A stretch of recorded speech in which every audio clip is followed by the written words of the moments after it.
সিকিম নামটা শুনলেই সবার প্রথমে মনে পড়ে যায় আলো ঝলমলে গ্যাংটকের কথা, আর এরপরেই মনে পড়বে সাদা বরফে ঢাকা পাহাড়ি উপত্যকা। হ্যাঁ, এগুলো তো আছেই, এছাড়াও আছে সিকিমের আরও একটা রূপ, চারদিকে সবুজে ঘেরা প্রাণবন্ত একটা দিক, যেখানে মেঘেরা পাহাড়ের গা বেয়ে এসে তোমার সমস্ত দুঃখকে উড়িয়ে নিয়ে যাবে।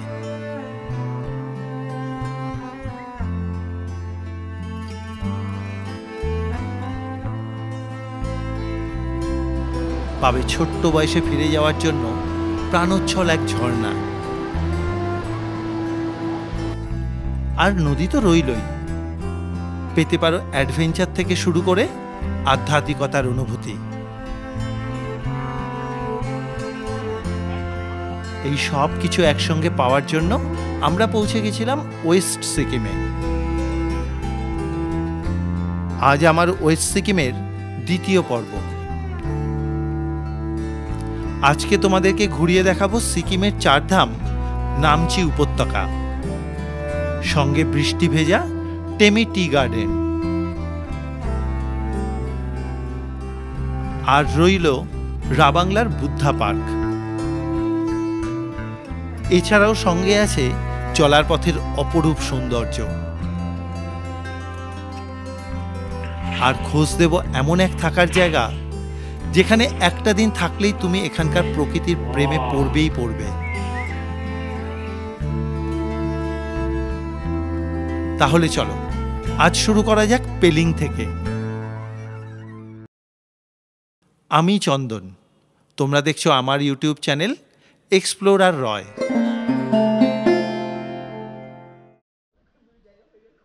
পেলিংয়ে আমরা ছিলাম দ্য ডিজংরি রিট্রেডে। ঘুম ভাঙতেই আড়মোড়া ভেঙে বিছানা ছেড়ে উঠে চলে এলাম জানলার পাশে সকালের আকাশটা দেখব বলে। জানলা খুলতেই মনটা ভালো হয়ে গেল প্রকৃতির এই রূপ দেখে।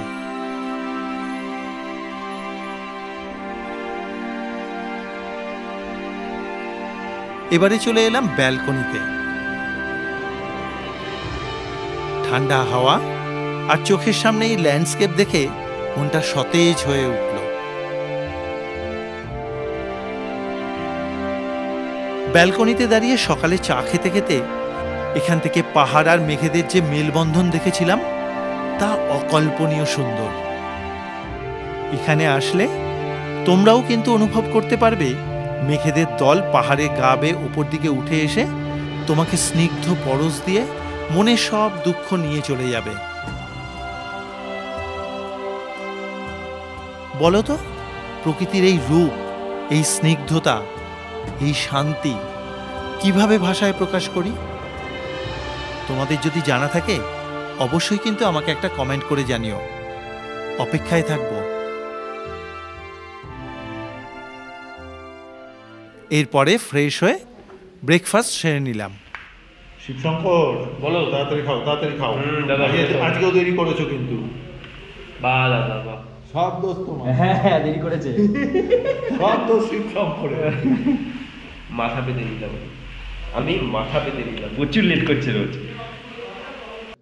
এবারে আমরা তিনজন বেরিয়েছি, আমার সঙ্গে শিব আর প্রীতম। ব্রেকফাস্ট হয়ে গেছে, এখন বেরিয়ে পড়বো আমাদের এই হোটেল থেকে। খুব ভালো একটা জায়গায় থাকলাম। চলো এবারে বেরোবো হচ্ছে নামচি হয়ে রাবাংলা। হোটেলের স্টাফ গাড়িতে লাগেজ তুলে দিল, গাড়িতে উঠে পড়লাম। ভাইয়া পহলে কাহা? নামচি চারধাম।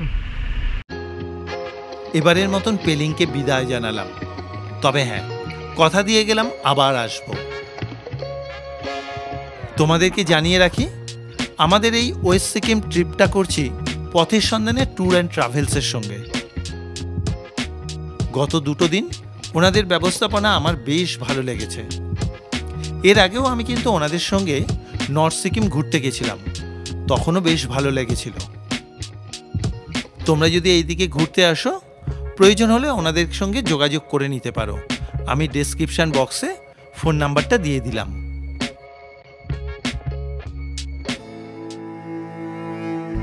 সত্যি বলছি, পেলিং আমাকে মাত্র একদিনেই অনেক কিছু দিল। মনটা এত ভালো করে দিয়েছে, কি করে বোঝাবো তা বুঝতে পারছি না। আমি এখন একটা ফুরফুরে মেজাজ নিয়ে সামনের দিকে এগিয়ে চললাম। সিকিমের এই দিকটা কিন্তু বেশ সবুজ। তোমরা দেখো রাস্তার দুপাশে গাছগুলো কতটা সবুজ হয়ে আছে। আর এই সবুজের মধ্যে দিয়ে চলতে চলতে আমার মন আর চোখ দুটো যে কি শান্তি পাচ্ছে সেটা আমি একমাত্র বুঝতে পারছি।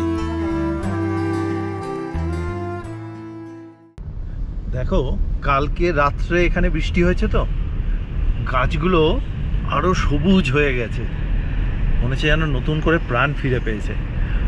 গত পরশু দিনকে যখন এসেছিলাম তখন তো রাত্রেবেলা, তখন অতটা বুঝতে পারিনি। গতকালকে বিভিন্ন জায়গায় ঘুরেছিলাম, তবু কিছুটা প্রাণ ছিল। আর আজকে একদম সবুজে সবুজ, খুব ভালো লাগে, খুব ভালো।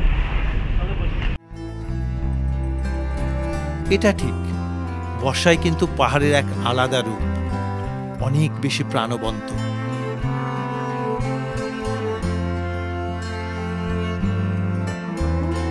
এবারে একটা পার্কের পাশ দিয়ে আমরা এগোলাম।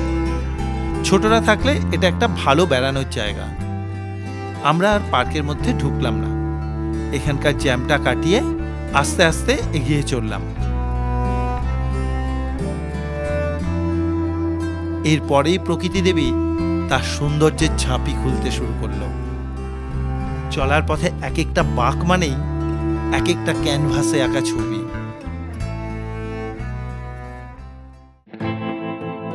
মাঝে মাঝে এইরকম দু একটা জায়গা আসলে মনের ভেতরে ভয় করবে, এটা স্বাভাবিক ব্যাপার। কিন্তু আমাদের গাড়ির সারথি রোহিত ভাইয়ের দক্ষ হাতে নিশ্চিন্ত মনে এই পথগুলো আমরা পেরিয়ে এসেছি। তবে যাই বলো, এই দিকের প্রাকৃতিক শোভা কিন্তু অকল্পনীয় সুন্দর। ওই যে দেখো নীল আকাশের নিচে সাদা রঙের মেঘ, আর তার নিচ দিয়ে ঢেউ খেলানো পাহাড়ের সারি, সবকিছু মিলেমিশে এখানকার ল্যান্ডস্কেপটা আলাদা এক মাত্রা পেয়েছে। আর আমাদের বাদিকে ওই যে ঢেউ খেলানো পাহাড়গুলো দেখা যাচ্ছে, ওইগুলো সেই ছোট বয়সে হিরেমানিক সিনেমাতে দেখা মনের কল্পনার চাঁদের পাহাড়ের মতো লাগছে। এবারে বলো তো, কে কে ছোট বয়সে এই সিনেমাটাকে দেখেছ? কমেন্ট বক্সে কিন্তু অবশ্যই জানিও।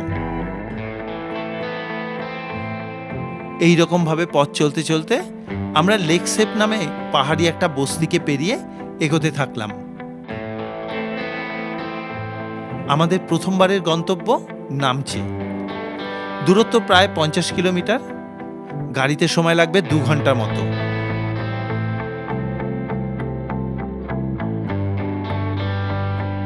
আরও বেশ কিছুটা আসার পর আমাদের সঙ্গী হলো রঙ্গিত নদী। দুই পাহাড়ের মাঝখান দিয়ে সে ধীর গতিতে এগিয়ে চলেছে।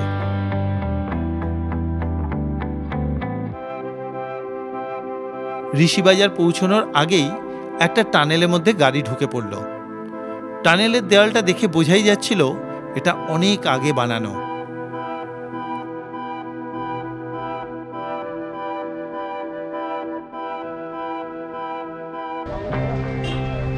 এবারে ঋষিবাজারকে পেছন দিকে রেখে সামনের দিকে এইরকম একটার পর একটা পাহাড়কে পেরিয়ে এগোতে থাকলাম।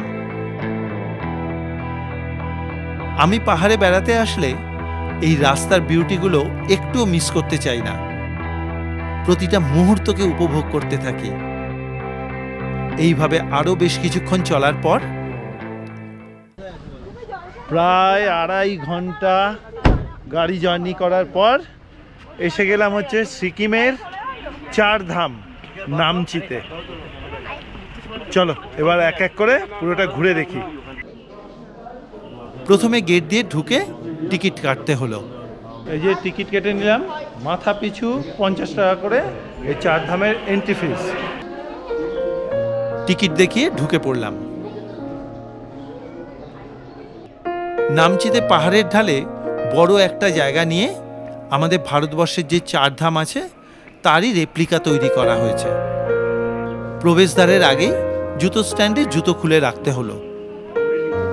বেশ ভালো ব্যবস্থা, কিন্তু এখানে নিজের জুতো নিজের জায়গা মতন রাখো এবং তারপরে নিজের সময় মতন আবার নিজের জায়গা থেকে নিয়ে নাও। ভেতরে ঢুকে দেখলাম জায়গাটা বেশ সাজানো গোছানো। এবারে এগিয়ে চললাম প্রবেশদ্বারের দিকে।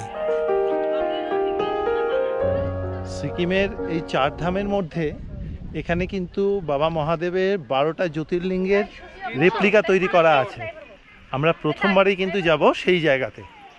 চলো, এই সামনেই কিন্তু 12টা জ্যোতির্লিঙ্গের মন্দির করা আছে। হাঁটতে হাঁটতে দেখছি এখানে টুরিস্টের ভালোই ভিড় থাকে। কিছুক্ষণের মধ্যেই পৌঁছে গেলাম আরেকটা প্রবেশদ্বারে। আমরা প্রথমবারে ঢুকলাম হচ্ছে সিদ্ধেশ্বর দ্বার দিয়ে। এখান দিয়েই সমস্ত 12টা জ্যোতির্লিঙ্গ দর্শন করা যাবে। ঢুকে প্রথমেই ডান দিকে দেখতে পেলাম ত্রম্বকেশ্বর মন্দির। মন্দিরের ভেতরে শিবলিঙ্গ পুজো করা হয়। এরপরেই দেখলাম কৃষ্ণেশ্বর মহাদেবকে।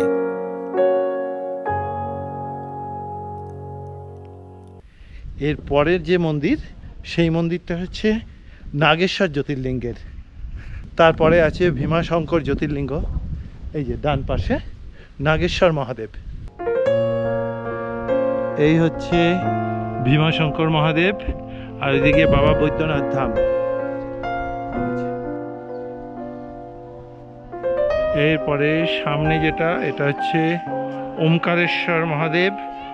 তারপরে হচ্ছে মহাকালেশ্বর। একই জায়গার মধ্যে আলাদা আলাদা মন্দিরে 12টি জ্যোতির্লিঙ্গের রেপ্লিকা রয়েছে। এরপরে মহাকালেশ্বর।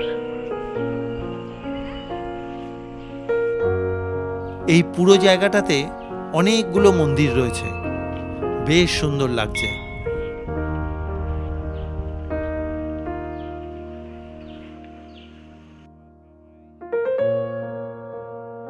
রয়েছে দ্বারকা মাই টেম্পল। এছাড়াও পেলাম সাই বাবা মন্দির।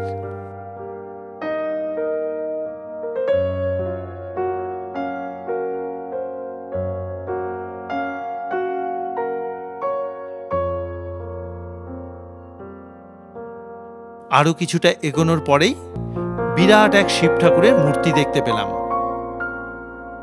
মূর্তির এক পাশে আছে ওমকারেশ্বর জ্যোতির্লিঙ্গ এবং অন্যদিকে আছে কেদারনাথ জ্যোতির্লিঙ্গের রেপ্লিকা। জায়গাটা বেশ সুন্দর করে সাজানো হয়েছে। এবারে যাচ্ছি বাবা মহাদেবের 108 ফুট উচ্চতা বিশিষ্ট মন্দিরে।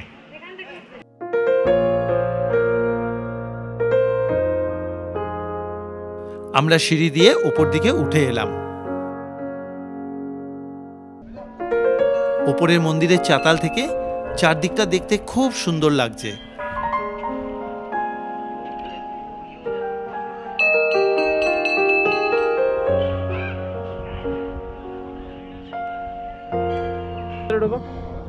ঢুকে পড়লাম মন্দিরের ভেতরে।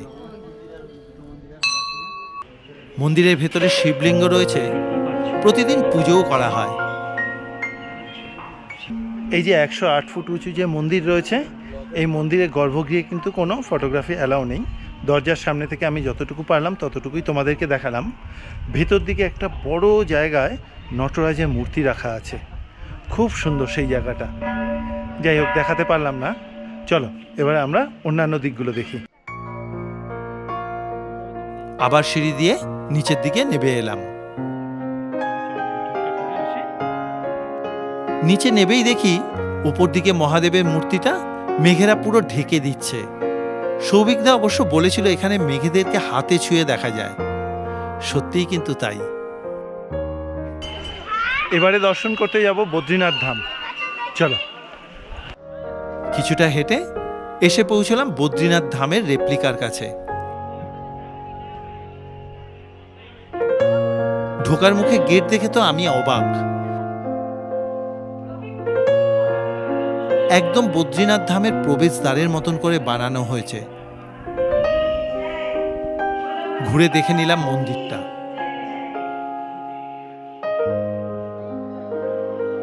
এখান থেকেও চারদিকের পরিবেশটা বেশ সুন্দর লাগছে।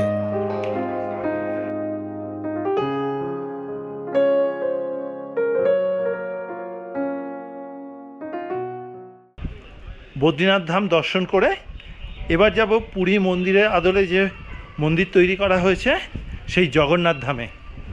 চলো তাহলে। পাশেই চলে এলাম জগন্নাথ ধামে।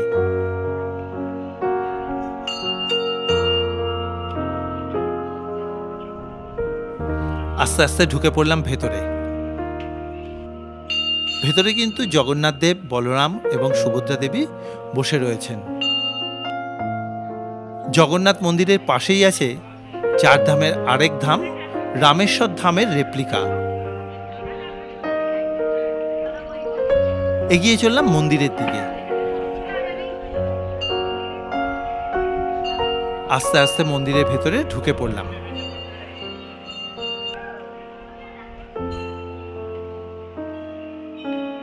বেরিয়েই সামনে রয়েছে পরশুরামের একটা বড় মূর্তি। মূর্তিটা বেশ সুন্দর।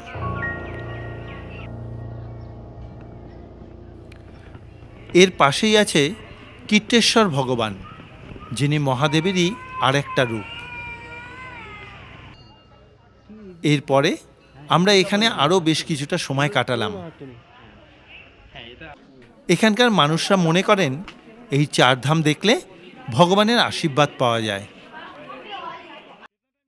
এবারে আবার গাড়িতে উঠে এসে বসলাম। এরপরে আমরা এখান থেকে যাব সিকিমের একমাত্র চায়ের বাগান টেমি টি গার্ডেনে।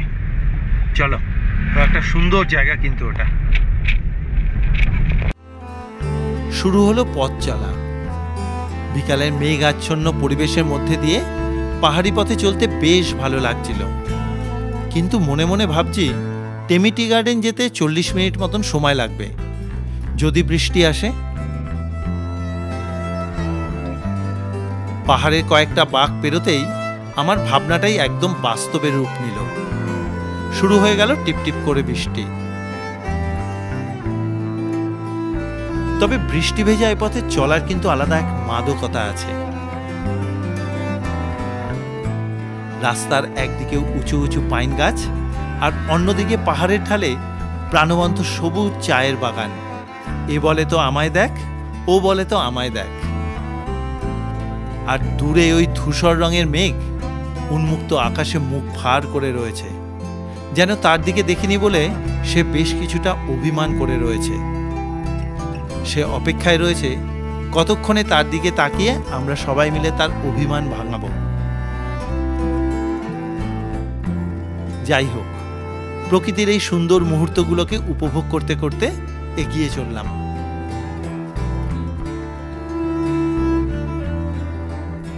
ও টিপটিপ করে বৃষ্টি পড়ছে।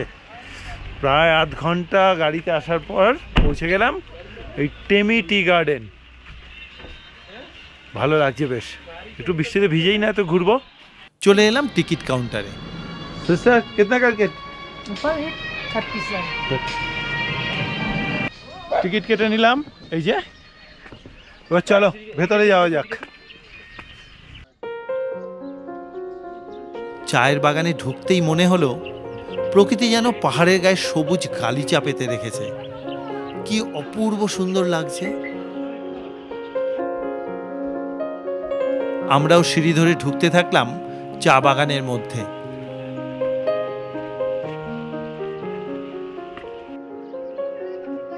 কিছুটা উপর দিকে ওঠার পরেই চারদিকটা দেখতে অপূর্ব সুন্দর লাগছে। চারদিকটা পুরো সবুজ আর সবুজ। চা গাছগুলো বৃষ্টির জল পেয়ে আরো বেশি প্রাণবন্ত হয়ে উঠেছে। মেঘাচ্ছন্ন আকাশে এই জায়গাটা যেন আরো মায়াবী করে তুলেছে। বিশ্বাস করো, কি সুন্দর লাগছে আমি বলে বোঝাতে পারবো না। অপূর্ব অপূর্ব।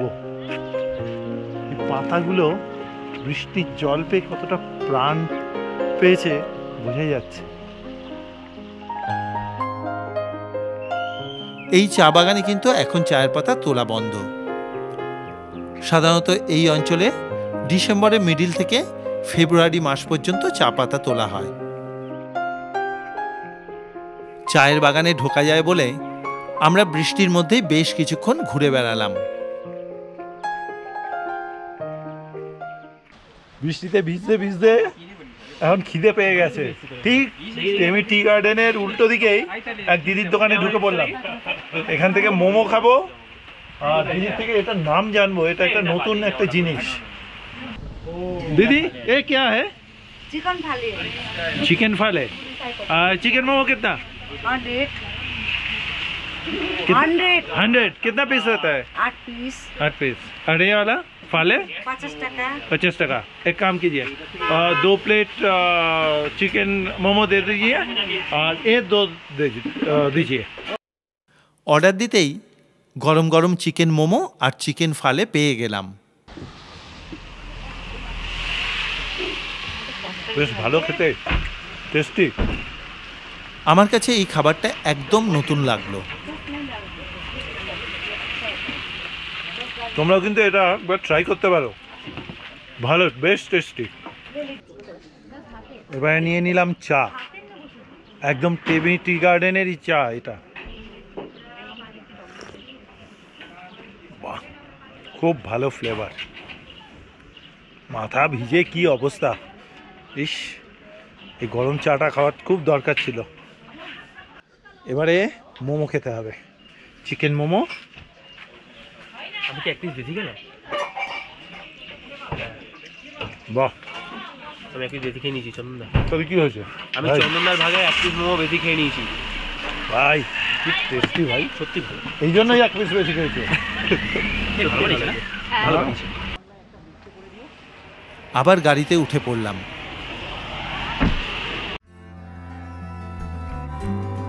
ঝিরঝিরে বৃষ্টির মধ্যে দিয়েই গাড়ি এগিয়ে চলল রা বাংলার দিকে। এখান থেকে রা বাংলার দূরত্ব 18 কিলোমিটার।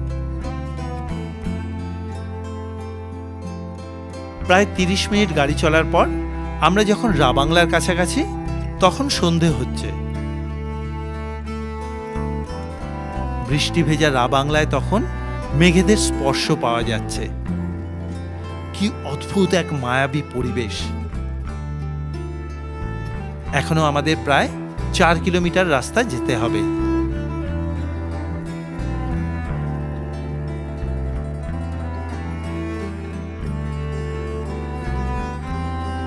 আরও মিনিট 15-র মধ্যে পৌঁছে গেলাম রা বাংলার মেন মার্কেট অঞ্চলে।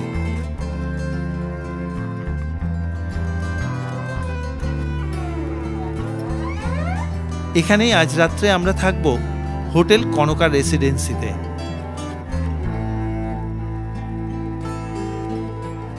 কিছুক্ষণের মধ্যেই পৌঁছে গেলাম হোটেলে।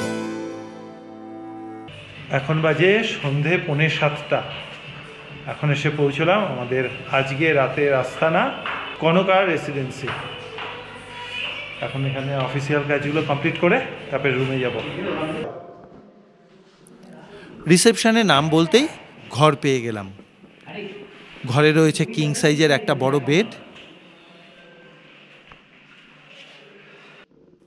এছাড়াও রয়েছে টিভি, ওয়ার্ড্রপ, টি টেবিল এবং চেয়ার। ওয়াশরুমটাও বেশ পরিষ্কার পরিচ্ছন্ন, সমস্ত সুবিধাযুক্ত। রুমে ফ্রেশ হয়ে কিছুক্ষণ বাদে চলে এলাম ডাইনিংয়ে। এখন বাজে রাত্রি 9টা। চলে এলাম ডিনারের জন্য, কারণ আর দেরি করবো না। আজকে তো সেই মোমো খেয়েছি আর এখানে ঢুকেছি রাত্রি 7:30টার সময়। তখন আর কী লাঞ্চ করবো, ইভিনিং লাঞ্চ, তাই জন্য করিনি কিছু। ওকে বললাম যাও কিছু স্ন্যাক্স দিয়ে দিতে, তাই খেয়েছি। তাড়াতাড়ি করে ডিনারটা সেরে নিই। চলো আজকে দেখি মেনুতে কি কি আছে। আমার মনে হয় একটু ভালো হবে। কি? আরে বাবা, ভালো হবে মানে ভালো হতেই হবে দাদা। ডাইনিংয়ে লোকজনের ভিড় দেখেই বোঝা যাচ্ছে হোটেলে অনেক টুরিস্ট রয়েছে। কিছুক্ষণের মধ্যেই চলে এলো গরম গরম জিরা রাইস, সঙ্গে আলুর দম এবং চিকেন কারি। এই হোটেলে খাবার দাবার বেশ ভালো ছিল।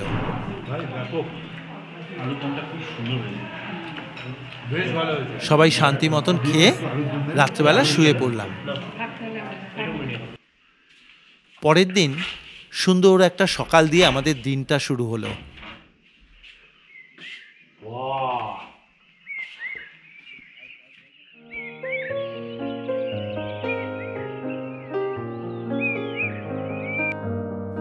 হোটেলের জানলা দিয়ে দেখতে পেলাম দিগন্ত বিস্তৃত পাহাড়ের সারি আর তার উপরে মেঘেদের ছাদ। না, আজ কিন্তু এখান থেকে আর খোলা আকাশটা দেখা যাচ্ছে না। এখানে বসে বর্ষার মেঘেদের বিভিন্ন রূপ দেখতে পাচ্ছি। কোথাও ধূসর রং, কোথাও গাঢ় ধূসর, কোথাও বা হালকা ধূসর, আবার কোথাও কোথাও মেঘেদের রংগুলো একদম সাদা হয়ে রয়েছে। সত্যিই কিন্তু প্রকৃতির এইগুলোই তো দেখার। দেখতে পাচ্ছি এই মেঘেদের দল এক পাহাড় থেকে বেরিয়ে অন্য পাহাড়ে উড়ে বেড়াচ্ছে, আর কিছু মেঘ দলছুট হয়ে আমাদের দিকে এসে ঠান্ডা পরশ দিয়ে যাচ্ছে। সত্যি বলছি, প্রকৃতির এই অনুভূতি ভোলার নয়। আমি এই মুহূর্তগুলোকে উপভোগ করতে করতে চা খেতে থাকলাম। এরপরে ফ্রেশ হয়ে চলে এলাম ডাইনিংয়ে। এখন বাজে সকাল 10:45। দেখি ব্রেকফাস্টে কি আয়োজন আছে। ব্রেকফাস্টে ছিল ডিম টোস্ট। ব্রেকফাস্ট দিয়ে গেল। এখন এই ব্রেকফাস্ট করে যাব হচ্ছে হোটেলের পাশেই আছে বুদ্ধ পার্ক, সেই বুদ্ধ পার্ক দেখতে। ব্রেকফাস্ট করে হোটেল ছেড়ে বেরিয়ে পড়লাম। এই যে হোটেল কনকা রেসিডেন্সির পজিশন কিন্তু বেশ ভালো, কিন্তু এখানকার স্টাফদের, বিশেষত ম্যানেজারের ব্যবহার আমার একদমই ভালো লাগেনি। এখন গাড়িতে সমস্ত কিছু আমাদের লাগেজ লোড করে এখন হাঁটা পথে যাচ্ছি বুদ্ধ পার্ক দেখতে। বুদ্ধ পার্ক দেখে তারপরে আবার গাড়িতে করে আমরা বেরিয়ে যাবো একদম আজকে এনজেপি। চলো তাহলে বুদ্ধ পার্ক দেখে আসি। হঠাৎ ঠিক হলো গাড়িতেই যাওয়া হবে। হোটেল থেকে বেরিয়েই কিছুটা দূরেই বুদ্ধ পার্ক।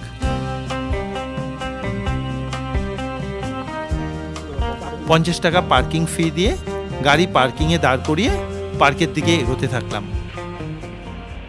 আমরা তো হেঁটেই আসছিলাম, আমাদের ড্রাইভার বললো আর হেঁটেই যাবেন কেন, চলুন গাড়িতেই যাই, আমি একটু ঘুরে দেখব। তার ড্রাইভার একেবারে গাড়ি নিয়েই চলে এসেছে। বেশি ডিস্টেন্স না, খুব অল্প একটু ডিস্টেন্স। আমাদের তো লাগেজ তোলাই হয়ে গেছিল। চলো এখন পার্কের ভেতর ঢুকি। পার্কে ঢোকার জন্য বিরাট গেট। পার্কটি খোলা থাকে সকাল 9টা থেকে বিকেল 6টা পর্যন্ত। পার্কে ঢুকতে টিকিট লাগে। বড়দের মাথাপিছু 80 টাকা আর স্টুডেন্টদের 20 টাকা। টিকিট কাউন্টার থেকে টিকিট কেটে নিলাম। এই যে, চলো ভেতরে ঢুকি। সামনে কিছুটা এগোতেই ঢুকেই প্রথমবারই মনটা খুশ হয়ে গেল। দেখো এই যে কি সুন্দর লাগছে এখান থেকে বুদ্ধদেবের মূর্তিটা দেখতে। পাহাড়ের ঢালে বুদ্ধদেবের মূর্তির এই ল্যান্ডস্কেপটা পুরো ছবির মতন সুন্দর।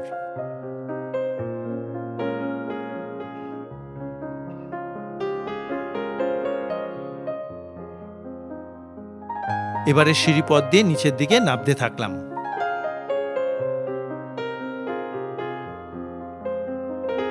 লোকজন এখানে এসে নিজেরা সুন্দর মুহূর্তগুলোকে ছবি তুলে রাখছে।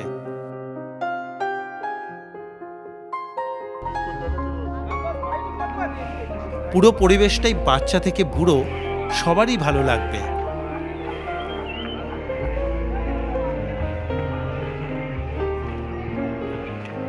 কেউ কেউ আবার রিলস তুলতে ব্যস্ত। চারদিকে সবুজে ঘেরা সুন্দর শান্তিময় পরিবেশে বুদ্ধদেব বসে রয়েছেন। আমাদের সামনে যে বুদ্ধ মূর্তিটা আছে সেটার উচ্চতা 130 ফিট। প্রায় 60 টন তামা দিয়ে এই মূর্তিটা তৈরি করা হয়েছে। বুদ্ধদেবের 250তম জন্মবার্ষিকী উপলক্ষে সিকিমের জনগণ এবং সরকার মিলে এই মূর্তিটা তৈরি করেছে। সিঁড়ি দিয়ে ওপরে উঠে ভগবান বুদ্ধের মূর্তির নিচের গুম্ফাতে ঢুকে পড়লাম।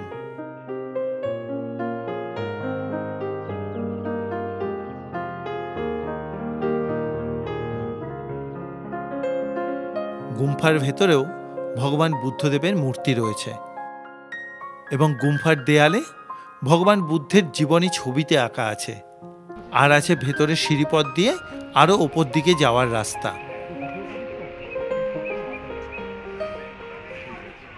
এই গুম্ফার ভেতরে কিন্তু ভিডিওগ্রাফি এবং স্টিল ফটোগ্রাফি কোনো কিছুই করা যায় না, তাই জন্য তোমাদেরকে ভেতরেরটা দেখাতে পারলাম না। চলো আশপাশটা একটুখানি ঘুরে নিই।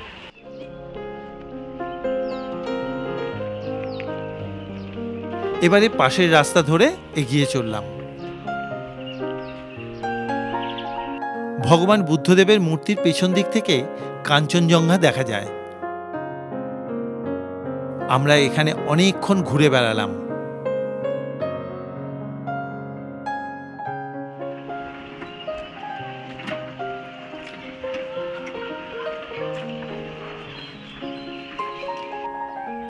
এই সুন্দর পরিবেশে কিছুক্ষণ বসেও রইলাম। পুরো শান্তির জায়গা, এখানে এসে কিছুক্ষণ বসে থাকলে খুব ভালো লাগবে।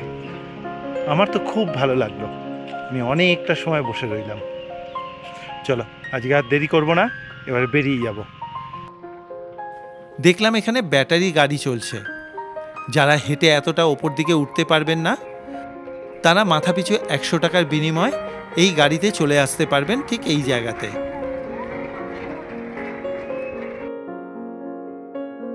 এবারে আমরা ফিরে চললাম।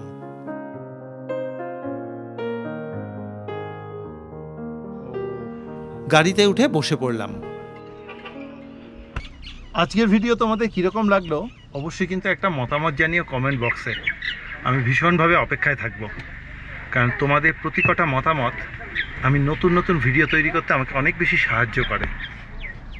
চলো আজকের মতন জার্নি শেষ করছি। এখান থেকে সোজা যাব এনজিপি স্টেশন। এবারের মতন সিকিমকে বিদায় জানালাম। আর তোমাদের সঙ্গে দেখা হবে আগামী পর্বে নতুন আর একটা জায়গায়। ততক্ষণের জন্য সবার থেকে বিদায়।